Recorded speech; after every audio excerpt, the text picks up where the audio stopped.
In this video, we will cover Caesar's conquest of modern Brittany and his campaign against Vercingetorix rebellion. Firstly, we will cover what the tribes inhabiting modern-day Brittany were like, and why they presented a special challenge for Caesar. The tribes of Brittany were unusual for Gallic chiefdoms in that they were very skilled in naval warfare, much better than the Romans.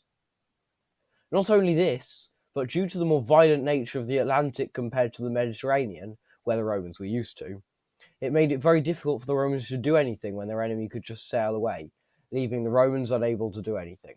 Now onto the campaign itself. Caesar entered Brittany, but due to his ships not being able to maintain a naval war due to the sailors being unused to the Atlantic, they were forced to think of something else. However, they could also not force a battle, for when they tried that, their enemy would sail out into the Atlantic where they could not follow.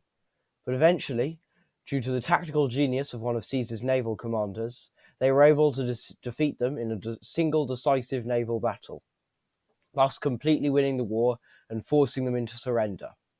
After this, Caesar went into Britain. However, we will cover that in another episode, as this series focuses on the Gallic campaigns.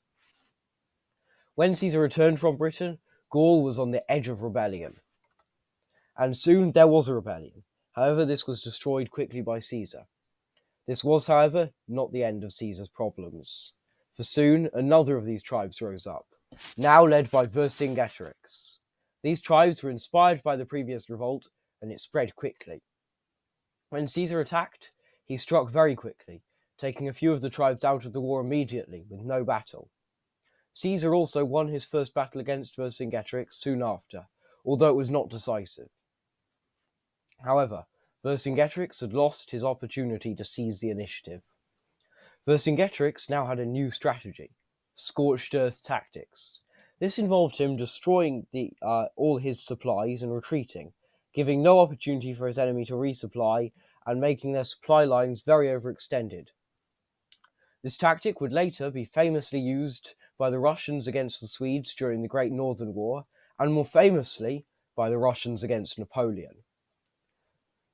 Vercingetorix scored his first great victory at the Battle of Gregovia, in which many Romans were killed. This battle, although not decisive by any means, was the first sign of Roman weakness throughout the whole campaign so far. Vercingetorix continued after this to employ scorched earth tactics.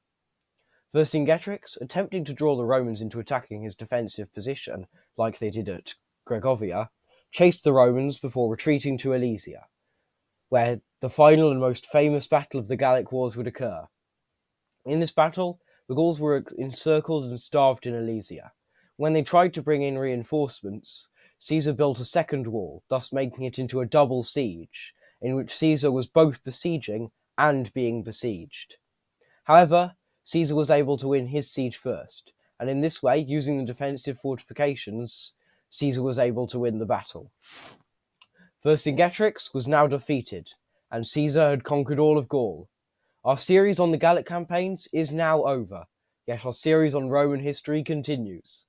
The next video will be coming very soon. For now, Valete et Ave SPQR!